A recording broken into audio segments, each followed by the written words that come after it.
You just hit level 9. You have 5th level spells. You're now on your way to godhood, depending on the caster class you picked. Welcome to Pack Tactics, where 5th level spells break your games. It's kinda cool that the game lets you do that, but oh my god, this is so much power. The top 10 here is really a top 14, so sorry for the clickbait. There's 2 rankings in this video where 2 spells can basically accomplish the same thing, so I put them together. One of them is right here at number 10. Contact Other Plane or Commune. These 2 spells are crazy when you know how to use them. With Commune, you get to ask 3 yes or no questions. Contact Other Plane is 5, which can be slightly more than yes or no, but it can hurt you. Contact Other Plane is technically a better spell, but Commune is less annoying to use. What makes these so special is you can do binary search with these spells. With just a regular map of the world, you're able to find anyone and anything by asking questions and just getting yes or no answers. Eventually, you'll find the pinpoint exact location of whatever you're looking for. It's crazy how powerful these spells are. For more details on how to do this, check out this video. Spells like these make the game super fun to me. They make the sandbox element so interesting. Number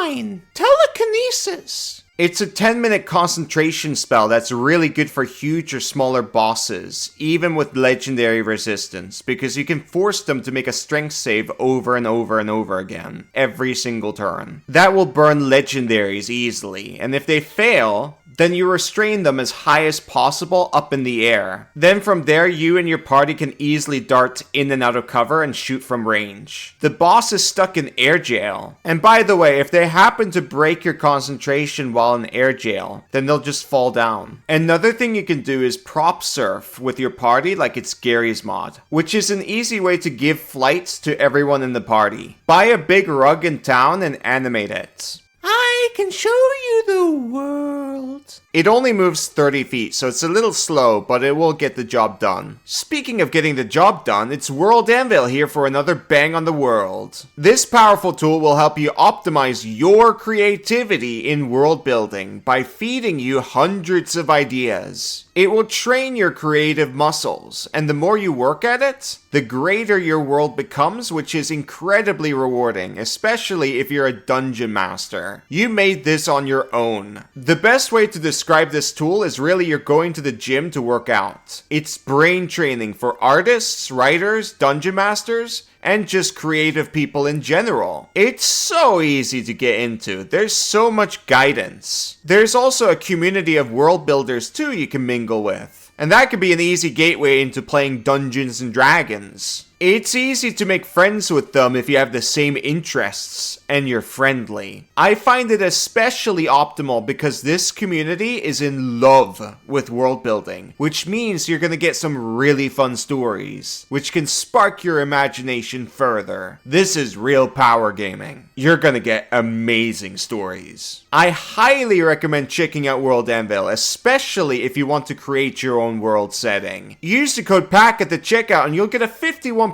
off any yearly subscription. Back to the video! Number 8. Conjure Elemental. This is only good in the 2014 version because you can get the air, earth, or water elementals, which are quite strong and tanky for single summons, especially earth. Out of all the summons in the old game, this one was the most balanced. I know that sounds insane, but it was. By the way, the 2025 Artificer is the only class now that's able to summon these through elemental gems, which you can get at level 10. And you're able to summon multiple of them for an hour, which is crazy. For more information, check out this video. I forgot to bring up the gems there, but I do show you how to transmute items. Number 7. Awaken! This lets you give animals human intelligence and speech permanently, and for 30 days they are charmed by you and your allies. It is really expensive, and the power really depends on what creature you cast it on and how much you use it. If you find a T-Rex in the jungle of Chult, then you'll have a pet T-Rex. This spell works automatically. Number 6. Anti-Life Shell. 10-foot emanation aura that prevents creatures other than constructs and undead from passing or reaching through. They can cast spells, make ranged attacks, or use reach to get you though. The reason why this ranks so high is because more than half the creatures in the game just run into melee and attack you. And if they have ranged attacks, their range is usually weaker than their melee. If the encounter is just full of melee only enemies, then that's a default kill. Another thing is the deadly encounters are usually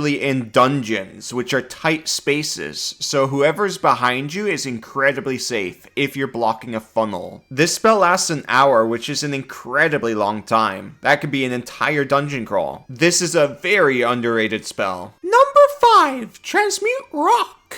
This deserves a video. It's a 40-foot cube control spell that lasts until dispelled. It's not concentration, so you can combo this with any control spell really, and your team can enhance it more. There's some tech with this spell and of course utility, but it's mainly used for transmuting rock to mud underneath the enemy's feet. That way you can force a strength save and restrain them. If they get stuck, they have to use an action to break free, which is a huge win for us. Number 4, my favorite, Hypnotic Static. This is Fireball, except it does psychic damage, and the enemy subtracts 1d6 from all attack rolls, ability checks, and concentration saves. It's both a blast spell and a debuff, with no concentration. It's especially powerful on the Warlock because they can spam it and then short rest to get all their slots back. Number 3, Animate Objects / Dance Macabre. Animate Objects is the best for 2014 content, and Dance Macabre is better for the new content we have now. Both spells function differently, but they effectively achieve the same thing. You get tons of summons on the field that do a ton of damage together, especially Animate Objects, which was really easy to throw out and do like 40 DPR every round. All you do is throw 10 silver coins on the ground and animate them, and they'll fly around and kill everyone. As for Dance Macabre, you kinda treat that like an animate dead spell. For more information, check out this video.